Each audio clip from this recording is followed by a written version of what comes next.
Texas sun dipped below the horizon, casting long bruised shadows of purple and burnt orange across the wooden planks of the ranch porch. It was that specific time of day when the heat finally breaks, surrendering to the cool breath of the coming twilight, and the only sound in the world is the rhythmic creaking of a rocking chair and the distant lowing of cattle settling in for the night. This image, this absolute serenity of the ranch porch at sunset, was the place George Strait went to in his mind whenever the noise of the world became too loud. It was his anchor. It was his church. But tonight, that image was violently shattered, not by a storm, but by the cold artificial hum of high-definition screens and the sterile air conditioning of the Nexus Arena in Dallas. George sat on a black leather sofa in the dressing room, a space that looked more like a corporate boardroom than a place for a country singer to gather his thoughts. The walls were grey, the furniture was angular and uncomfortable, and a massive fruit basket wrapped in cellophane sat untouched on a glass table. Outside these soundproofed walls, 60,000 people were vibrating with anticipation. The roar was a physical thing, a beast pressing against the concrete, hungry for the king of country. George, at 71, looked at his hands. They were steady. They were the hands of a man who had roped steers and signed million-dollar contracts with the same level of calm pragmatism. He picked up his guitar, the wood warm and familiar against his chest, and strummed a G chord. It rang true. It was the only honest thing in this building. He was ready. He was always ready. The set list was written in his head, a journey through decades of heartbreaks and honky-tonks. But the universe had a different set list in mind for tonight. The door to the dressing room didn't just open, it flew inward as if kicked by a panic-stricken mule. It was Mike, the tour manager, a man who had navigated logistical nightmares from Tokyo to Tennessee without breaking a sweat. Tonight, however, Mike looked like he had seen a ghost. His face was the color of old parchment, and his hands were shaking so badly that the tablet he was holding threatened to clatter onto the polished concrete floor. "Mr. Strait, you need to see this," Mike said, his voice tight, lacking any of its usual professional cadence. "You are not going to believe what is happening right now. We have a situation, a serious situation." George didn't look up immediately. He tightened a tuning peg a fraction of a millimeter. "Calm down, Mike," George said, his voice a low rumble, the sonic equivalent of heavy boots on gravel. "If the bus broke down, we have spares. If the soundboard is fried, we play acoustic. There is nothing we cannot fix." "It is not the gear, George," Mike stammered, stepping closer, thrusting the tablet into George's personal space, a breach of protocol he would never usually dare commit. "It is the internet. It is exploding. Someone just tagged you. An anonymous profile. It has 500,000 views in 10 minutes, George. 10 minutes. And it is happening right here, 50 yards away." George finally looked up, his blue eyes narrowing. He took the tablet. The screen was bright, harsh in the dimly lit room. It was a live stream, or a recording of one that had just ended and was looping. The camera work was shaky, vertical, clearly filmed by a cell phone held low, trying to be discreet. The caption was screaming in bold letters, "A George Strait. This man saved lives, now they are stealing his dignity at your show. The king would never allow this." George focused on the video. The background noise was the ambient chatter of the VIP section, the clinking of expensive glass, the murmur of the elite finding their seats. In the center of the frame, surrounded by men in Italian suits and women in designer dresses, stood a figure that didn't belong. He was a small man, withered by time and hard labor. He wore a faded flannel shirt that had seen better decades, clean but threadbare jeans, and on his head sat a cap that commanded instant reverence from anyone with a soul. A Vietnam veteran insignia, worn and frayed at the brim. He was clutching a ticket with both hands, holding it to his chest as if it were a holy relic. Towering over him was a man George recognized instantly, though they had never spoken. It was Brad, the head of security for the Nexus Arena. Brad was a man who wore his authority like a weapon. He was thick-necked, wearing a suit that was too tight, with an earpiece that he tapped self-importantly. In the video, Brad's face was twisted in a sneer of absolute disgust. "I do not care if you found that ticket in a dumpster, old man," Brad was shouting, his voice cutting through the tablet's speakers. "Look at you. You are disturbing the guests. This is the Platinum Circle. People paid $2,000 for these seats. They paid to sit next to success, not next to the smell of mothballs and failure." The veteran, The man the caption identified only as Arthur was trembling. His voice was barely a whisper, but the microphone on the recording phone picked it up. "Sir, please, my son bought this for me before he deployed. It is real. I just want to hear him sing. I just want to hear Amarillo by morning. It is my favorite." George felt a coldness spread through his chest, a glacial shift that had nothing to do with the air conditioning. It was the coldness of a man watching a sin being committed in his name. On the screen, Brad laughed. It was a cruel, barking sound. He reached out and snatched the ticket from Arthur's shaking hands. Arthur gasped, reaching for it, a desperate, childlike movement that made George's stomach turn. "Security!" Brad yelled, looking around for his lackeys. "Get this trash out of my sight before Mr. Strait comes out. We are cleaning up the house. We do not want the king to see this kind of misery. It ruins the brand." Then the unthinkable happened. On the video, clearly visible in high definition, Brad took the ticket, the piece of paper that represented perhaps the last joy of an old soldier's life, and ripped it in half. Then he ripped it again. He threw the confetti-like pieces into Arthur's face. "Get out!" Brad hissed. "Or I call the police for trespassing." The video ended with Arthur dropping to his knees, frantically trying to gather the pieces of paper from the dirty floor, while the wealthy patrons around him either looked away or laughed nervously. The silence in the dressing room was absolute. It was heavier than the concrete walls. Mike, the tour manager, held his breath. He had worked with George for 20 years. He had seen him tired. He had seen him annoyed, but he had never seen the look that was currently settling onto George Strait's face. It was not rage. Rage is hot and fast. This was judgment.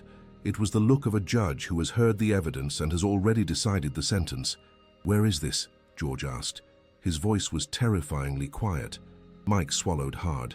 "Section A, Row 1, directly in front of the thrust stage, the Platinum VIP area." George stood up. He didn't rush. He moved with the deliberate, heavy grace of a landslide beginning to slide. He placed his guitar back in its stand, not gently, but with a firmness that suggested it was a weapon being sheathed. He reached for his hat, the pristine white resistal. He placed it on his head, adjusting the brim until it cast a shadow over his eyes. "Tell the band to cut the intro," George said. Mike blinked. "What?" "George, the intro is a 2-minute light show. The pyrotechnics are synced to the—" "Cut it," George said. He walked to the door. "Kill the lights, kill the pyro. I don't want a single firework going off.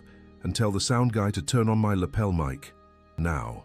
"But George, the show script," Mike began, panic rising in his voice. "There is no script anymore, Mike," George said, opening the door. Outside in the corridor, the atmosphere was chaotic. Dancers were stretching, technicians were running with cables, and catering staff were pushing carts. They all stopped as George Strait emerged. Usually he would smile, nod, perhaps offer a polite hello. Tonight he walked through them like Moses parting the Red Sea. He didn't look left or right. His eyes were fixed on the tunnel that led to the arena floor. Meanwhile, out in the arena, the tension was palpable, though the crowd didn't understand why. The show was 5 minutes late, then 10. The slow clap had started, a rhythmic thunder of 60,000 pairs of hands demanding entertainment. But down in the front row, the drama was far from over. The anonymous live stream was still broadcasting, and now people in the upper tiers who were checking their phones were starting to realize that the real show wasn't on the stage yet. It was happening right below them. Brad was still standing over Arthur. The old veteran had managed to pick up 3 pieces of his torn ticket, clutching them as if they could still magically open a door. He was crying silently, tears tracking through the deep lines of his face, lines carved by sun and worry and time. "I told you to move," Brad growled, signaling 2 burly security guards who were approaching with zip ties on their belts. "You are making a scene. You are embarrassing yourself." "I am not leaving," Arthur said, his voice shaking but gaining a sudden, stubborn steel. "I have a right. I served this country. I bought this ticket. I am not leaving." Brad rolled his eyes, playing to the crowd of wealthy onlookers who were now watching with a mixture of morbid curiosity and discomfort. "He served the country," Brad mocked, making a sarcastically sad face. "Well, thank you for your service, Grandpa. But unless you served on the board of directors of this arena, you have no power here. This is private property, and you are trespassing. Boys, grab him." The 2 guards hesitated. Even they, hired muscle, felt the wrongness of this. They looked at the old man's hat. They looked at his frail shoulders. Brad snapped his fingers. "I said grab him, drag him out the back exit and throw him in the alley. If he fights, tase him." A gasp went through the immediate vicinity. A young waitress, carrying a tray of overpriced cocktails, stepped forward. "Sir, you can't do that," she said, her voice trembling. "He is just an old man. Let him stay. I'll pay for his drink." Brad spun on her, his face red. "You are fired. Get your badge and get out. Anyone else want to be a hero? Anyone else want to lose their job or their VIP status tonight?" Silence fell over the VIP section. It was the silence of cowardice, the silence of good people doing nothing because the cost of doing something seemed too high. Brad smirked. He had won. He always won.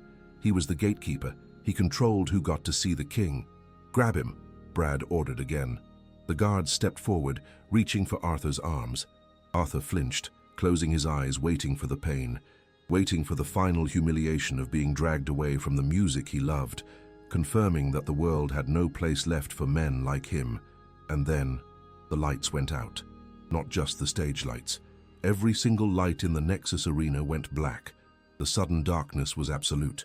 The crowd screamed, a mix of excitement and confusion. The hum of the massive speakers died down to a static hiss. For 5 seconds, there was nothing but the darkness and the confusion. Then a single spotlight clicked on. It was a harsh, white beam. But it wasn't aimed at center stage. It wasn't aimed at the microphone stand where the star was supposed to appear. The operator, acting on frantic instructions from the headset, had pointed the light at the side entrance of the arena floor, the tunnel usually reserved for equipment and emergency exits. The crowd turned. 60,000 heads swiveled. The giant screens above the stage flickered to life, capturing the feed from a camera pointing at that tunnel. Emerging from the shadows was not a band. It was one man. George Strait was walking onto the floor. He wasn't running. He wasn't waving. He was walking with a long, purposeful stride, his boots striking the concrete with a rhythm that echoed in the sudden silence of the arena. He had his guitar slung over his back like a rifle. His face was unreadable, shadowed by the brim of his hat, but his body language screamed of a storm about to break. He wasn't looking at the audience. He wasn't acknowledging the deafening roar that started to build as people realized who it was. He was looking straight ahead. He was looking at the VIP section. He was looking at Brad. The anonymous profile, still streaming, caught the moment Brad realized what was happening. The color drained from the security chief's face so fast it looked like a magic trick. He froze, his hand still pointing at Arthur, his mouth half open in a command that would never be finished. The music hadn't started. The band hadn't played a note. But the atmosphere was electric, with a voltage higher than any concert could provide. The king had left the castle. The king was walking among the people, and he looked like he was on a warpath. George walked past the barricades. He walked past the stunned fans reaching out to touch him. He didn't stop. He unclipped the velvet rope of the VIP section himself, tossing it aside as if it were a piece of string. The crowd parted instantly. The wealthy, the privileged, the ones who had watched Arthur suffer, now scrambled to get out of George's way, terrified by the intensity radiating from him. He stopped 5 feet from Brad. The arena was silent again. You could hear the air conditioning humming. You could hear the heartbeat of 60,000 people. Brad tried to smile. It was a grotesque, twitching thing. "Mr. Strait," he squeaked, his voice cracking. We weren't expecting you down here. We were just handling a security issue, clearing the way for you. Safety first, right?" George didn't speak. Not yet. He looked at Brad. He looked him up and down, inspecting him like a rancher inspects a fence post that has rotted from the inside out. Then, slowly, deliberately, George turned his gaze away from the man in the suit. He looked down at the floor. He looked at Mr. Arthur, who was still on his knees, clutching the torn pieces of paper, looking up at George Strait as if he were seeing an angel of vengeance. George reached up and tapped his lapel. The sound system thumped, signaling the microphone was live. The sound was crisp, clear, and intimate. It sounded like he was whispering directly into the ear of every person in the building. He took a step toward Arthur. The security guards, the ones who were about to drag the old man away, stepped back as if repelled by a force field. They lowered their heads, unable to meet George's eyes. George crouched down. His knees cracked slightly, a human sound that the microphone picked up, grounding the legend in reality. He didn't care about the crease in his jeans. He didn't care about the dust on the floor. He was eye level with the veteran now. George extended a hand. It was a large hand, weathered and strong. "Son," George said, his voice booming through the massive speakers, yet incredibly soft in tone. "I believe you dropped something." Arthur stared at the hand. He looked at the torn ticket in his own palm. I did, sir, but he tore it. He said it was trash. He said I was trash." George slowly took the pieces of the ticket from Arthur's hand. He held them up. He turned them over, examining them under the harsh spotlight. Then he stood up, turning back to Brad. The movement was fluid, but the energy shifted from compassion to cold steel in a nanosecond. "He tore it?" George asked Brad. Brad was sweating profusely now. The sweat was beading on his forehead, running down into his expensive collar. "Mr. Strait, you have to understand. Protocol. The image of the section. He didn't fit the dress code. We have standards." George took a step closer to Brad. The distance between them was now intimate, dangerous. "Standards," George repeated. The word hung in the air. He looked at the torn ticket, then looked at the crowd, then back at Brad.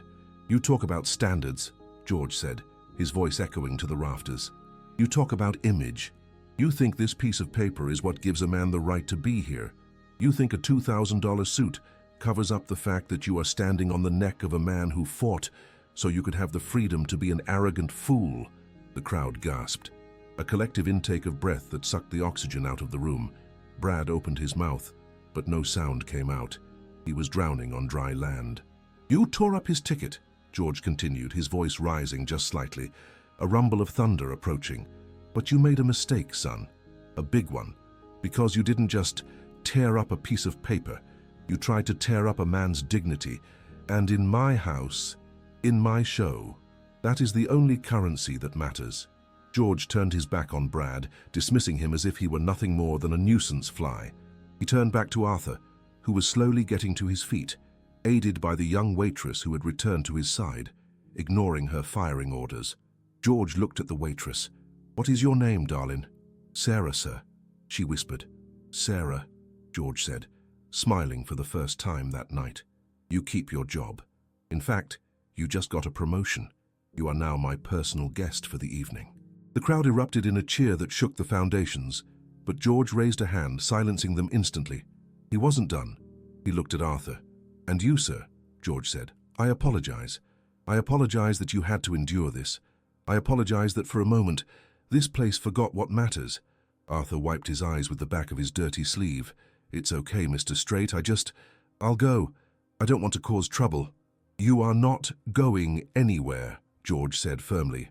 He looked up at the stage, 60 feet away, high above them. Then he looked at the stairs leading up to it. "You wanted to hear Amarillo by morning?" George asked. "Yes, sir. More than anything." "Well," George said, taking off his own hat, the white resistal that was as iconic as the man himself, and placing it gently on Arthur's head, covering the frayed veteran cap. The fit was a little loose, but the symbolism was heavy enough to crush a tank. "You can't hear it from down here," George said. "The acoustics are terrible in the front row. You need to be where the sound is best." George gestured toward the stage. "Come with me, Arthur. You are not watching this show from the floor. You are watching it from the stage. You are going to sit right next to my pedal steel player. And if anyone at all has a problem with that..." George slowly turned his head, his eyes locking onto Brad one last time. "They can answer to me." The silence that followed George Strait's ultimatum was not empty. It was heavy, suffocating, and absolutely electric. It was the kind of silence that usually precedes a gunshot in a saloon.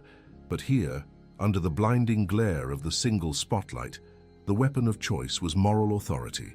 Brad, the head of security, stood frozen, his mouth opened and closed like a fish on a riverbank, gasping for air that suddenly seemed too thin to support his inflated ego.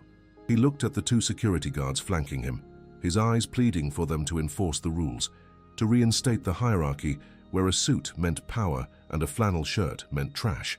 But the guards were looking at their boots. They were looking anywhere but at George Strait. They knew, with the instinctual knowledge of men who work for a living, that the chain of command had just been broken by a higher law. George did not wait for Brad to recover. He turned his attention entirely to Arthur.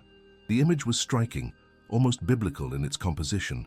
The tall, broad-shouldered icon of country music, impeccable in his starch and denim, offering his arm to a man who looked as fragile as a dried autumn leaf.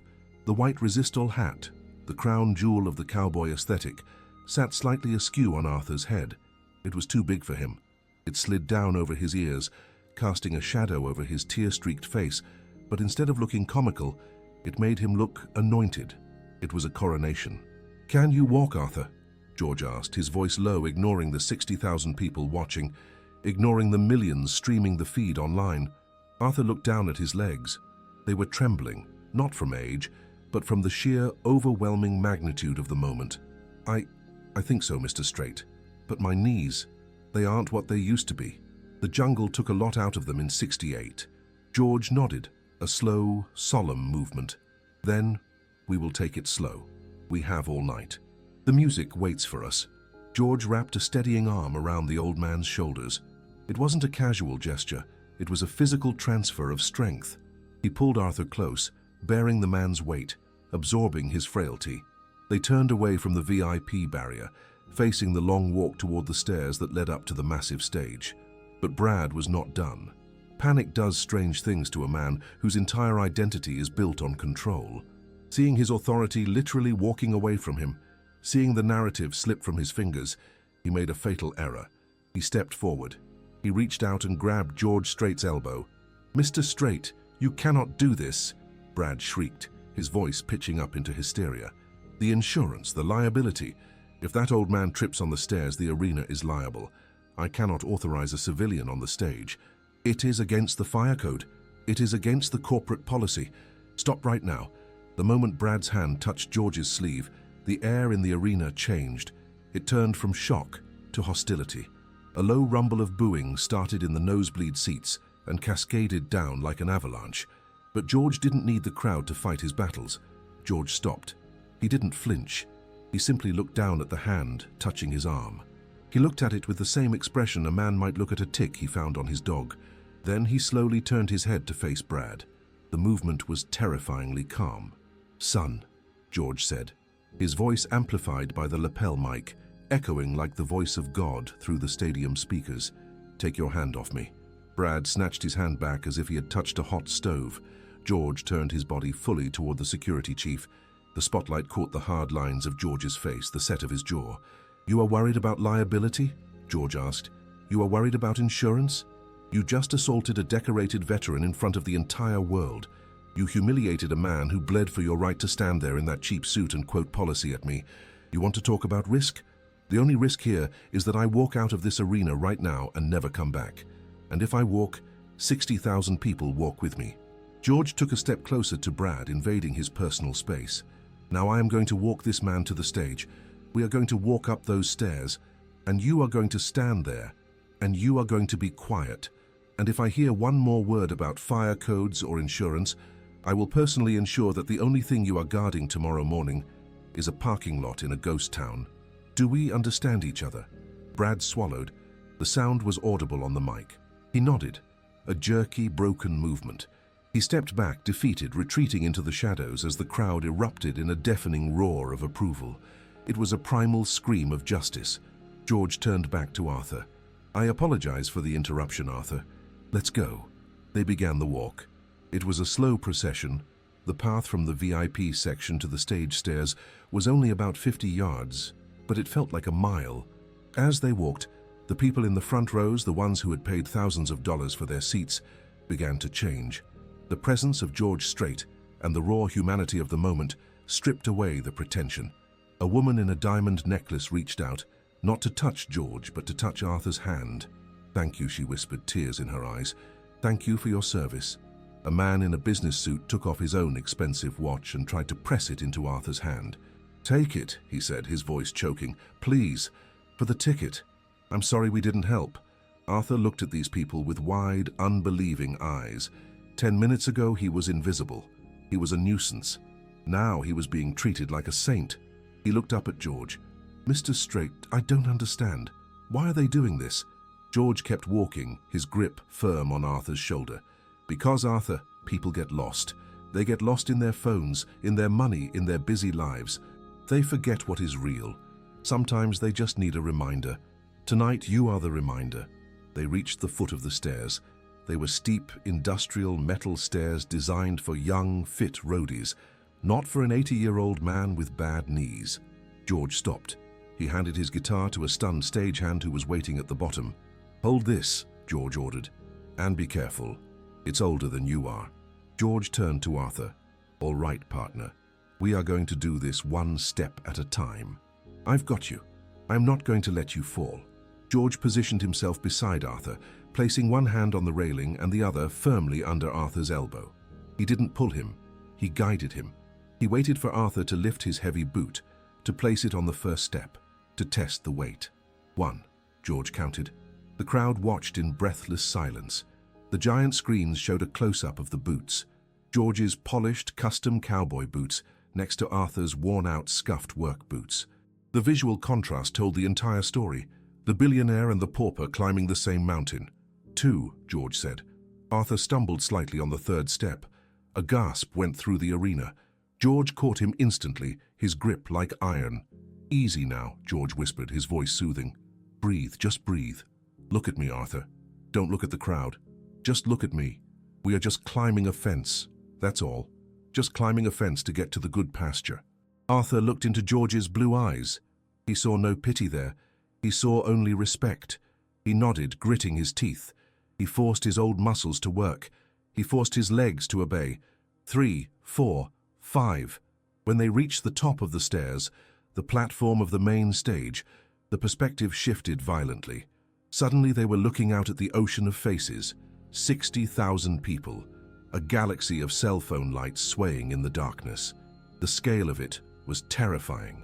Arthur swayed, his face going pale. George didn't let go.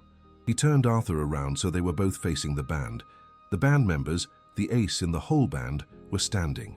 They were not playing. They were not tuning. They were standing at attention. These were musicians who had played for presidents and kings, but they looked at Arthur with a reverence that transcended fame. Mike, the steel guitar player, a man with a white beard and a cowboy hat of his own, stepped forward. He wiped a tear from his eye. He didn't say a word.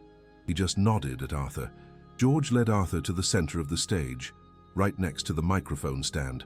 "Bring me a chair," George commanded. Not a stool, a chair, a comfortable one.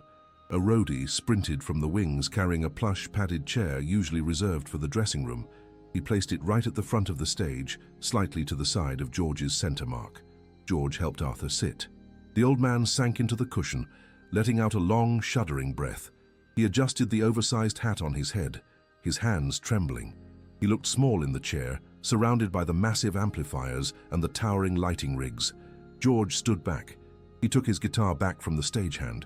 He strapped it on, the familiar weight settling against his ribs. He adjusted the strap. He checked the tuning. He took a moment to center himself. Then he walked to the microphone. He didn't start playing immediately. He looked out at the audience. The silence was absolute again. They were waiting for a sermon, and George Strait was the reluctant preacher. He leaned into the mic. "You know," George began, his voice conversational, intimate. "I have played a lot of shows.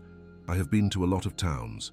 I have seen a lot of things, but I have never seen anything like what I saw tonight." He paused, letting the words sink in. He gestured toward Arthur. "This man here, his name is Arthur. He didn't come here tonight to be a VIP.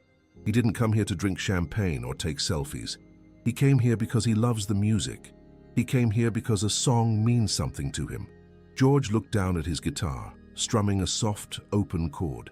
It hung in the air, melancholy and sweet.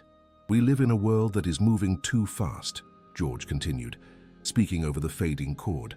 "We judge people by their clothes. We judge them by their bank accounts. We judge them by the car they drive. And we forget that underneath the clothes, underneath the hats, we are all just folks trying to get through the day.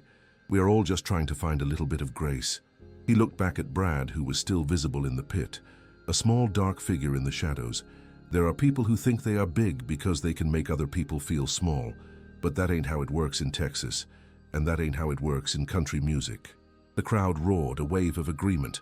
"Real power," George said, his voice hardening, "isn't about pushing people down. It's about lifting them up. It's about opening the gate for someone else." George turned to Arthur. Arthur was weeping openly now, his head bowed under the brim of George's hat. Arthur told me he wanted to hear a song, George said. He told me he wanted to hear Amarillo by morning. The opening notes of the fiddle, the iconic, mournful intro to the song, cut through the air. The crowd recognized it instantly. The sound was pure nostalgia, pure heartbreak. But before I sing that, George said, signaling the fiddle player to stop. The music cut out abruptly. I want to do something else first. Arthur, you said your son bought you this ticket. You said he deployed. Where is he now? Arthur looked up. He gripped the arms of the chair. He took a breath that seemed to rattle in his chest. He isn't anywhere, Mr. Strait. He didn't come back. He died in Kandahar. 7 years ago. This was his favorite song too. He used to play it on the porch. The revelation hit the arena like a physical blow. The silence that followed was different. It wasn't tense. It was sacred. It was the silence of 60,000 hearts breaking at the same time. The anonymous live stream, still broadcasting to the world, captured Arthur's face, etched with the eternal grief of a father who has outlived his child. George closed his eyes. He took a moment. He stepped away from the mic, walked over to Arthur and put a hand on his shoulder. He whispered something that the microphone didn't pick up, something just for the two of them. Arthur nodded, sobbing. George walked back to the mic. His eyes were glistening. This isn't a concert anymore, George said, his voice thick with emotion. This is a memorial. He looked at the band. Boys, forget the set list. We are going to play Amarillo, but we aren't playing it for the radio. And we aren't playing it for the record label. We are playing it for Arthur, and we are playing it for his boy. George looked out at the crowd. And I want a favor from you. I want every single light in this place turned on. Not the stage lights, your lights. I want to see the stars. I want Arthur to see the stars. It happened instantly. 60,000 cell phone flashlights clicked on. It started as a ripple and turned into a tsunami of light. The dark arena was suddenly transformed into a galaxy. It was blindingly beautiful, a sea of white stars swaying gently. Arthur looked up. He saw the lights. He saw the love. He saw the universe acknowledging his loss. He covered his mouth with his hand, overwhelmed by the sheer beauty of the tribute. George strummed the guitar. The fiddle started again. This time it sounded different. It sounded deeper. It sounded like a prayer. George stepped up to the mic and he began to sing. Amarillo by morning, up from San Antone. His voice was perfect. It was the voice that had defined a genre for 40 years. But tonight, there was a crack in it, a tiny, imperceptible fracture of raw emotion that made it more human than it had ever been. He wasn't performing. He was communicating. He was singing directly to Arthur. He turned his body so he was facing the old man in the chair. Everything that I got is just what I've got on. As he sang the lines about losing everything, about having nothing but your clothes and your dignity, the lyrics took on a new, crushing weight. The crowd sang along, but they sang softly, respectfully, backing up the king, not drowning him out. Arthur sat there, bathed in the spotlight, wearing the king's hat, listening to the song that connected him to his lost son. He closed his eyes and rocked back and forth, and for the first time in 7 years he didn't feel the crushing weight of loneliness. He felt held.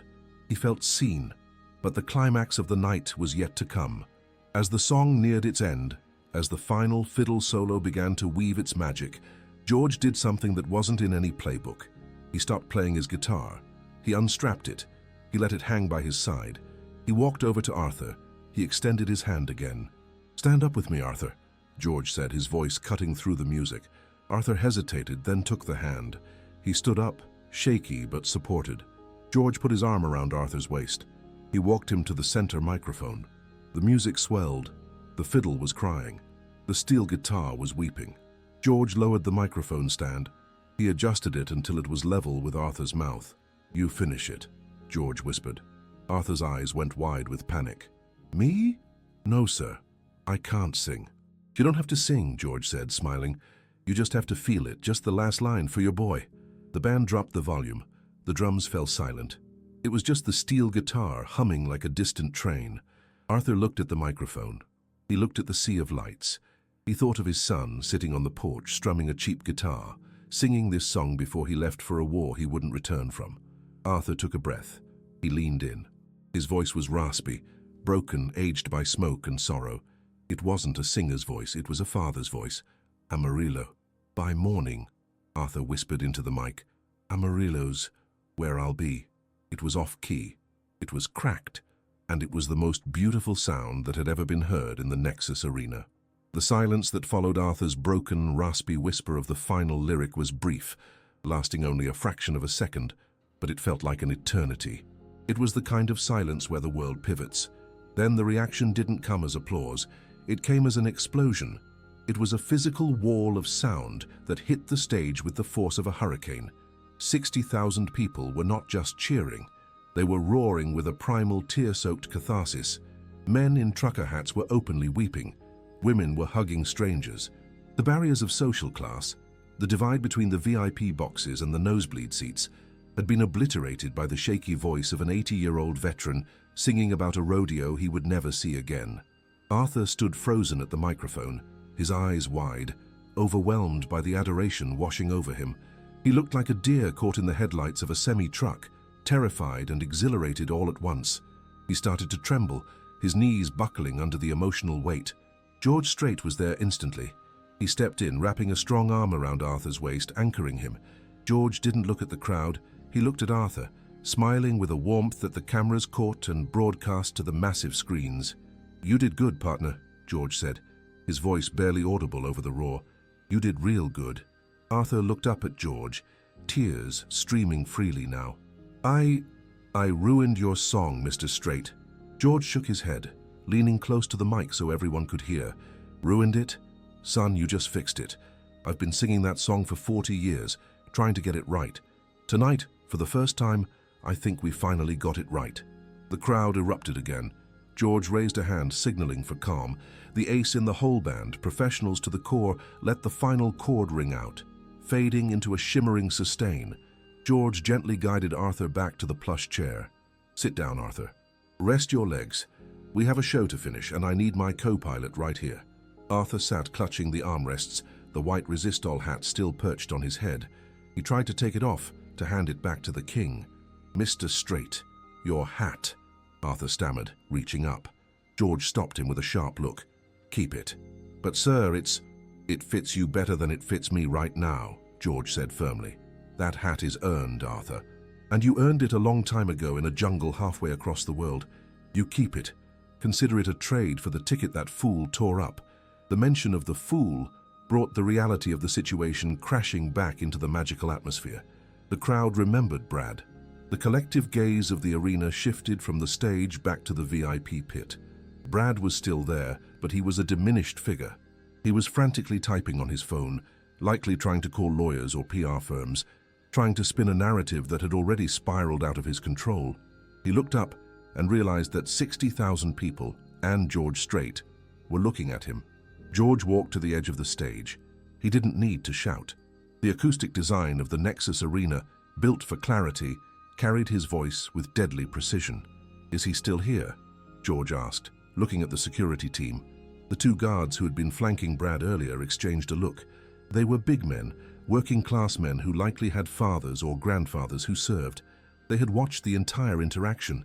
They had seen their boss humiliate a hero, and they had made a decision. One of the guards, a man named Miller, reached up and turned off his earpiece. He looked at Brad. "Mr. Strait asked a question," Miller said, his voice flat. Brad sputtered. "You work for me. I am the head of security. Get back in line." Miller shook his head. "No, sir. I work for the venue. And right now the venue belongs to him." Miller pointed at George. George nodded at Miller, a gesture of respect from one cowboy to another. "I don't want that man in my building," George said. "I don't want him breathing the same air as Arthur. Get him out." The crowd began to chant. It started low and built into a rhythmic, stomping demand. "Out, out, out." Brad looked around, panic setting in. "This is illegal. You can't—" Miller didn't wait. He grabbed Brad by the back of his expensive suit jacket. The other guard grabbed his arm. They didn't drag him violently. They escorted him with a firm, humiliating efficiency. They marched him out of the VIP pit, past the cheering fans who waved goodbye, and toward the exit tunnel, the same tunnel George had emerged from. As Brad disappeared into the darkness of the tunnel, the arena felt lighter. The toxicity was gone. The air felt cleaner. George turned back to the center stage. He picked up his guitar. He looked at Arthur, who was watching the scene with a look of disbelief. "Now that the trash is taken out," George drawled, "let's play some country music." The rest of the concert was not a performance, it was a spiritual experience. George played with a ferocity and passion that he hadn't shown in a decade. He played the hits, Check Yes or No, The Chair, Troubadour, but every song was directed at the old man sitting in the chair. Arthur, for his part, seemed to grow younger as the night went on. The color returned to his cheeks. He tapped his boot to the rhythm. At one point during a particularly upbeat number, the young waitress, Sarah, who had been brought up to the side of the stage by George's team, came over and brought Arthur a bottle of water. They smiled at each other, two survivors of a corporate bully united by the music. When the final encore came, the energy in the room was transcendent. George finished with "The Cowboy Rides Away." As the final notes played, the house lights came up fully. George unstrapped his guitar, his signature black acoustic, the one he had played on every tour for the last 5 years. He didn't hand it to a roadie. He walked over to Arthur. "Do you play, Arthur?" George asked. Arthur looked at the beautiful instrument. I used to, before the arthritis, and before I sold my Martin to pay for the heating bill last winter." George's face tightened slightly at the mention of the heating bill. He took a silver marker from his pocket. He signed the body of the guitar, a large sweeping signature, to Arthur, the real king, George Strait. He handed the guitar to Arthur. "It's yours, and don't you dare sell this one for a heating bill." Arthur wept. He couldn't speak. He just clutched the guitar to his chest like a long-lost child. But George wasn't done. He leaned in close, covering the mic so only Arthur could hear. "You aren't going home to a cold house, Arthur. Not tonight. Not ever again. My team is already making calls. You know that heating bill, it's paid. The mortgage, we are looking into it. But more importantly, I need someone who knows about horses to help me out at the ranch, just to keep an eye on things. Maybe sit on the porch and tell me if the sunset looks right. You interested?" Arthur looked at George, his eyes wide. You want me to work for you?" "I want you to be my neighbor," George corrected. "I have a guest house that's sitting empty. It needs a veteran to keep it in order." Arthur nodded, unable to form words. George stood up and faced the crowd. "Thank you, Dallas. Good night." He didn't walk off the stage alone.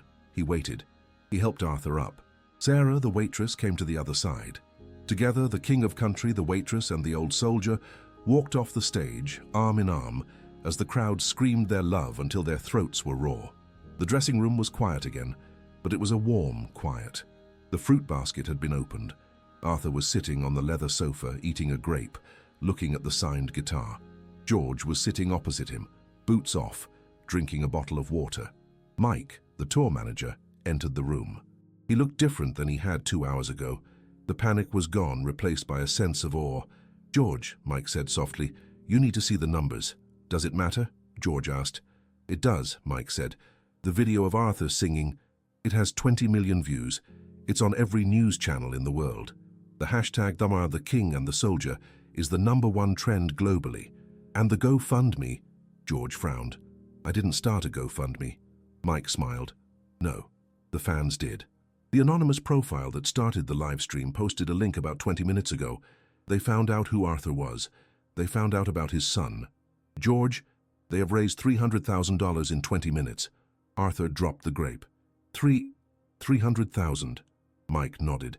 "It's going up by the second. The Nexus Arena just released a statement too. They fired Brad publicly. They are donating $1 million to veteran charities to try and save face. And they offered you, Arthur, a lifetime pass to any event, anywhere in the country." Arthur looked at George. "I don't need the money, Mr. Strait. I just wanted to hear the song." George leaned forward. "Take it, Arthur. It's not charity. It's back pay. It's the world finally paying its dues." George stood up and put a hand on Arthur's shoulder. "Come on. My truck is out back. I'm driving you home. And tomorrow, we are going to get your stuff. You're coming to the ranch." Epilogue. The scene dissolves from the sterile dressing room to the rich golden light of a Texas evening 3 months later. We are back at the image from the very beginning, the ranch porch at sunset.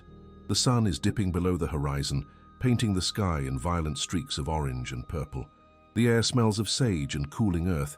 The only sound is the rhythmic creaking of rocking chairs. 2 chairs.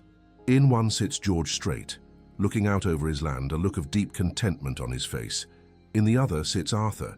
He looks different. He has gained a little weight. His clothes are new, clean denim, a crisp shirt, but on his head he still wears the white resistal hat George gave him that night. It still fits a little loose, but he wears it with the dignity of a crown. Arthur is holding the black acoustic guitar.